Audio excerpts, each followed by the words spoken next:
Welcome back to the deep dive. You know, we love talking about superfoods here, but we also believe in giving you the real instruction manual because sometimes even the healthiest things can cause problems if you're not using them right. Exactly. And today, we're tackling a big one, chia seeds. Ah, yes, the mighty chia seed. Everyone talks about them. And for good reason. They really are nutritional powerhouses, loads of fiber, those essential omega-3s, minerals.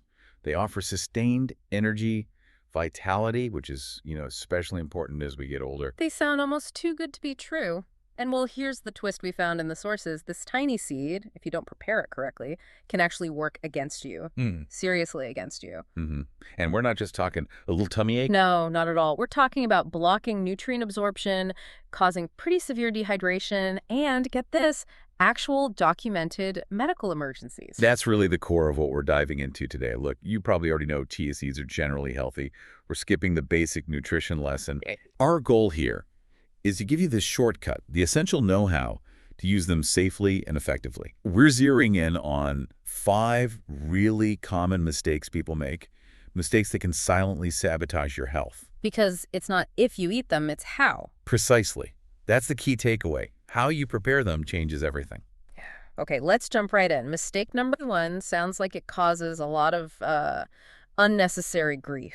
It really does. Mistake 1 is basically treating chia seeds like this pure fiber bomb, just chucking them in without any balance or, frankly, respect for how your body digests things. And the fiber numbers are pretty impressive, aren't they? Oh, absolutely staggering. Just 2 tablespoons, that's about 10 grams of fiber. For many people, that's almost a third of what you need in a whole day. Wow. But here's the thing. If your system isn't used to that kind of load, or maybe your digestion is just naturally a bit slower, which happens, right? Then you've just thrown a massive wrench in the works. And it's not just the amount, it's doing it suddenly. Exactly, the speed. This sudden fiber overload, especially without the right prep, it can trigger what some sources literally called a digestive storm. A digestive storm, what does that feel like? Think intense gas, serious bloating, painful cramps. It can basically ruin your day. It happens because the fiber starts fermenting rapidly in your gut. Ugh. And fiber needs water, right? Lots of it, to move through smoothly. Without enough water, this massive fiber load just sits there. It ferments and forms this sticky, sludgy mass. It's like concrete in your intestines. Concrete? That sounds awful. It is. It creates a major traffic jam down there. I read an analogy comparing it to flushing paper towels down the toilet. It just clogs everything up. That's a pretty good way to put it, yeah. Yeah. And it's not just uncomfortable. It can be medically serious. We saw findings, I think it was the Journal of Nutrition and Aging. Yes, that's the one. Right. It showed people, especially older adults, who ramped up their fiber too fast without also seriously increasing their water intake. Well, they were 43% more likely to experience bloating, constipation, and even problems absorbing minerals because everything was just stuck. Just stuck. And then there was that story about Helen. Oh, that was heartbreaking.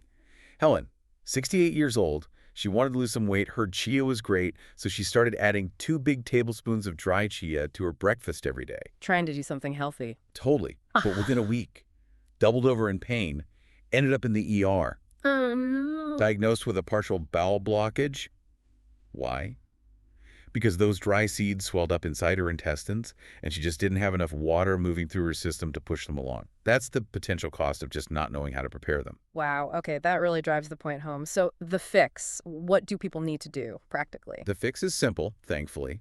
It's all about going slow and steady. You have to let your gut adapt. Start small, maybe just 1 teaspoon a day for a week. See how that feels. 1 teaspoon. Okay. Then gradually increase if you tolerate it well. And crucially, you absolutely must hydrate generously. How much water are we talking? Not just sipping more throughout the day, though that's important too. Specifically, for each serving of chia, you need at least 1 full glass of water, like dedicated water just for the chia, and aim for 6 to 8 glasses total daily, minimum. So if I eventually work up to 2 tablespoons, that's 2 full glasses of water just for the chia itself. At the very least, yes. Think of the water as part of the dose. It's non-negotiable. And maybe don't rely only on chia for fiber. Mix it up. Right. Diversified. Yeah, add in softer fibers, oats, cooked vegetables, maybe some ground flax. Give your system variety. Okay, that makes sense. Yeah. And that leads us straight into the second big hazard, which sounds, well, frankly, terrifying. It's all about the hydration mechanics. Mistake number 2, eating chia seeds dry, Oh, sprinkling them on things. yes. And this is a fundamental misunderstanding of how these seeds work biologically. Chia seeds are incredibly hydrophilic. That just means they love They water. soak it up like sponges. Exactly. They can absorb something like 10 to 12 times their own weight in liquid. That absorption process is what creates that famous gel, the mucilage. That gel is actually what helps stabilize blood sugar and makes them soothing, Or usually. usually. But if you eat them dry, Then all that expansion, all that liquid absorption happens inside your body. And the most immediate, scary risk, choking. Choking. How? doctors have actually reported cases. Someone sprinkles dry chia on cereal or maybe stirs it into a protein powder quickly.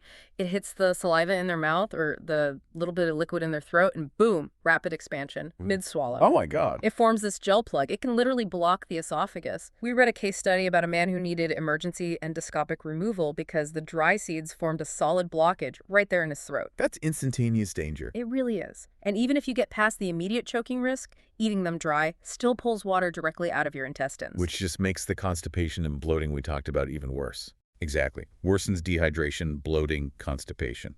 Plus, you lose the benefits.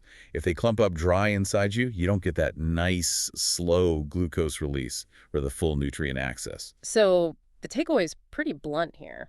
Mandatory, I'd say. Never, ever eat chia seeds dry. Always soak them first. What's the rule for soaking? A good ratio is about 1 to 10. 1 part chia seeds to 10 parts liquid. Water is usually best to start.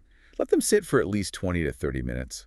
Honestly, overnight in the fridge is even better. How do you know they're ready? They should look visibly gelled, like a thick tapioca pudding texture. That's when they're safe and effective. Okay, question though. What about smoothies? If I put dried chia seeds into a blender with, say, almond milk and fruit and blend it all up immediately, isn't that basically soaking them? It's a common thought, but no, not really the same. Blending does introduce liquid quickly, sure, but that rapid expansion while everything's churning in your stomach can still cause discomfort, gas, and the gelling process won't be as smooth or complete as pre-soaking. That slow, gentle gelling you get from pre-soaking. That's really key for the blood sugar benefits and easy digestion. So, still best to soak first, then blend. Got it. Preparation is everything. Which brings us neatly to mistake number 3. Mixing chia with acidic liquids too soon. You see this everywhere online, right? The detox drinks. Oh yeah, the viral trend. Yeah. Lemon water with chia, apple cider vinegar, or ACV mixed with chia. Seems Yeah. healthy, right? Cleansing. Sounds like it should be, but there's a catch. Big catch. It comes down to the chemistry of that gel formation again. Chia's wonderful protective gel forms best in a neutral or maybe slightly alkaline environment. Not acidic. Definitely not acidic. Things like concentrated lemon juice or ACV, they actually interrupt that gelling process. Why not instead? Instead of smooth, even gel, you get clumps, uneven, sometimes hard little clumps. And what does that mean for the person drinking it? What's the downside of clumpy chia gel? Well, first, you might get faster blood sugar spikes because that fiber barrier isn't properly formed to slow things down.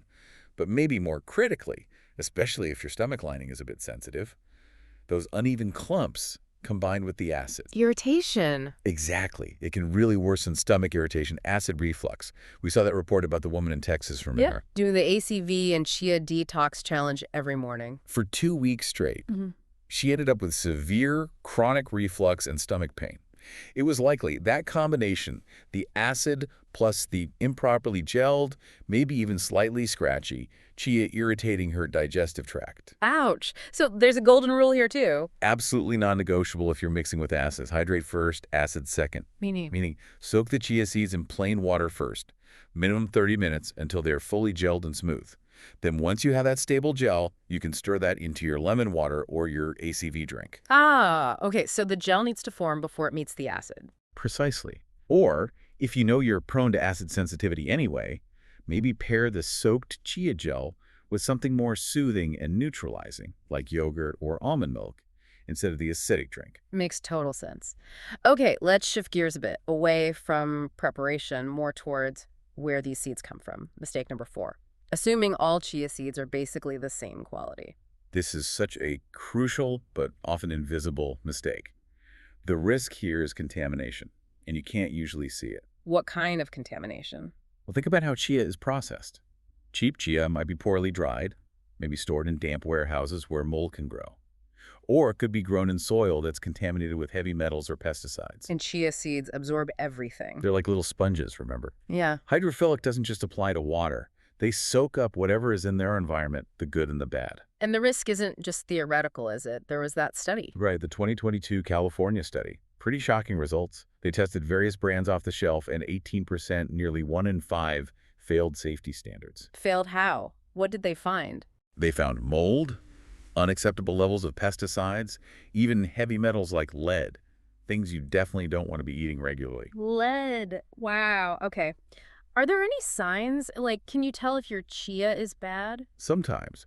The most obvious sign is smell. If you open your jar or bag and it smells distinctly fishy, that's a huge red flag. Fishy. What does that mean? That fishy smell means rancidity. It means the delicate omega-3 oils inside the seeds have oxidized, they've gone bad. And eating rancid oils is bad. Very bad. It's the opposite of healthy.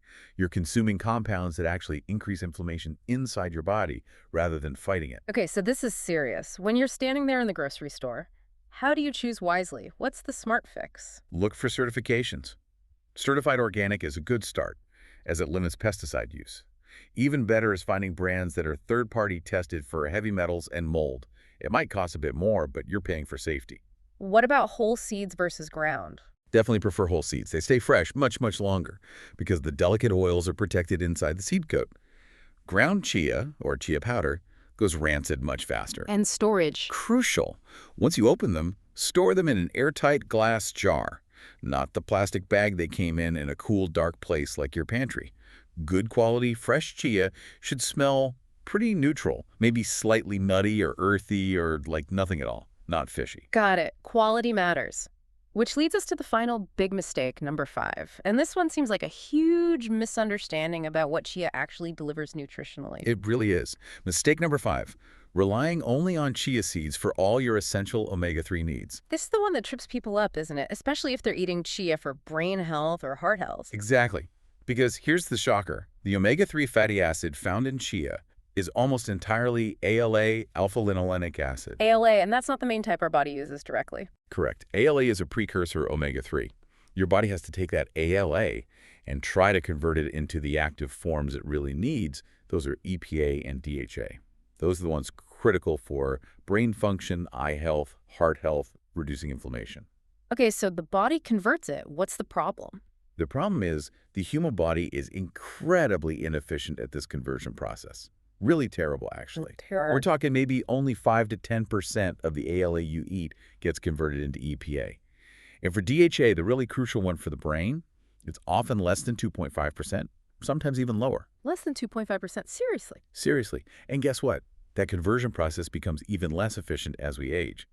The enzymes needed just don't work as well. So you could be eating spoonfuls of chia every day thinking you're loading up on omega-3s for your brain. And still be functionally deficient in the EPA and DHA your brain and body actually need. You're getting the precursor, but not enough of the end product. Wow. Was there research backing this up? Oh yeah. That 2021 study, again in the Journal of Nutrition and Aging, was eye-opening. They looked at seniors who were relying primarily on plant-based omega-3 sources like chia and flax. Yeah. Even after 6 months of consistently eating these foods, their blood tests still showed low levels of EPA and DHA, and symptom-wise, they were still reporting things like fatigue, dry skin, significant joint stiffness, classic signs of omega-3 insufficiency. So chia isn't the omega-3's silver bullet people think it is? Not for EPA and DHA, no. It's fantastic for ALA, which is still essential, and for all its other benefits, fiber, minerals, antioxidants. Keep eating it for those reasons. But don't rely on it for EPA and DHA. Exactly. You need to actively include direct sources of EPA and DHA in your diet too. Which are? For most people, that means fatty fish, think salmon, mackerel, sardines, herring. Aim for a couple of servings a week. And if you're plant-based. Then a high-quality algae oil supplement is your best bet. Algae is actually where the fish get their EPA and DHA from in the first place. So algae oil gives you those direct forms without the fish. Okay, so the actionable strategy is keep the chia for fiber and minerals, but add fish or algae oil for the EPA and DHA. That's the balanced approach. Chia is a great team player, a foundational food, but it's not the whole omega-3 story. All right, so we've covered the 5 big hazards. The fiber trap, eating them dry, Mixing with acid too soon, ignoring quality, and the omega-3 misunderstanding. That sounds like a lot of warnings. It does, but let's pivot back quickly. Because when you do use them correctly, following these guidelines, chia seeds really are amazing. The benefits are significant and well documented. Okay, let's hear the good news again. When you do it right, the soaking, the hydrating, the balancing, what happens? Well, first, that soaked fiber becomes your gut's best friend. It gently nourishes the good bacteria, promotes smooth, regular bowel movements. Right. We saw that clinical nutrition study showing improved gut diversity in seniors after just 6 weeks of properly prepared chia. So better digestion, less bloating when done right. Absolutely. And remember that gel structure we talked so much about? The one we have to work to create by soaking properly. That's the one. That gel dramatically slows down how quickly glucose, sugar from your meal, gets absorbed into your bloodstream, Meaning? meaning more stable blood sugar levels, no sharp spikes and crashes, consistent energy. This is incredibly valuable for everyone, but especially if you're managing prediabetes or diabetes. That's a huge benefit. What else? Bone health. This is often overlooked. Gram for gram, chia seeds actually contain more calcium than milk. Really? More than milk? Yep. Plus, they're packed with magnesium and phosphorus, which work alongside calcium for strong, dense bones. Super important for preventing fractures, especially later in life. Okay, so gut health, blood sugar balance, bone strength. The benefits are definitely worth getting the preparation right. Totally worth it. Which brings us back to summarizing the full protocol, what we're calling the ageless vitality way for using chia seeds. It's basically a 5-point checklist. Let's recap. What are the 5 points? 1. Soak first, Oh, always. Hydrate them fully, 20-30 minutes minimum, until they're properly gelled. got it. Soak first. 2. Start small, especially if you're new to them. 1 teaspoon a day, increase gradually over weeks as tolerated. Go slow. Makes sense. 3. Pair wisely. Don't just eat chia gel on its own. Combine it with protein like Greek yogurt or healthy fats like avocado or nuts. This enhances satiety and further slows nutrient absorption for sustained energy. Smart combinations. Okay. 4. Balance omega-3s. Remember, chia is ALA. Add direct sources of EPA and DHA, daily fatty fish, or algae oil. Don't forget the fish or algae. Right. And 5. Stay hydrated. Crucial. Drink that 1 full glass of water per serving of chia every single time on top of your regular daily water intake. Soak, start small, pair wisely, balance omegas, stay hydrated. That seems manageable. It really is. Once you make it a habit, it's easy. And what's really clear from all this is that sometimes the biggest difference between feeling great and feeling, oh, really uncomfortable comes down to these small, seemingly minor habits, like just taking the time to soak some seeds. Absolutely. Real, lasting health is often built on mastering these simple, non-negotiable actions. They compound over time into genuine vitality. So it's not about finding some magic bullet, but about understanding how to use powerful foods correctly. Exactly. And since we know chia seeds offer that fantastic bone support, calcium, magnesium, phosphorus, but that accessing those minerals efficiently depends entirely on proper hydration and preparation, it kind of leads to a bigger thought, doesn't it? Oh, what's the final thought for our listeners today? Well, think about this. If the simple act of switching from just sprinkling dry chia to properly soaking it first can so drastically improve how you absorb its nutrients, how might applying that same principle of proper preparation and hydration immediately improve the absorption of all the other vital nutrients you're eating every single day? How much more could you be getting from your healthy diet just by optimizing how you prepare and combine things? That's a great question to chew on. How optimizing one thing might unlock benefits across the board. Something to consider.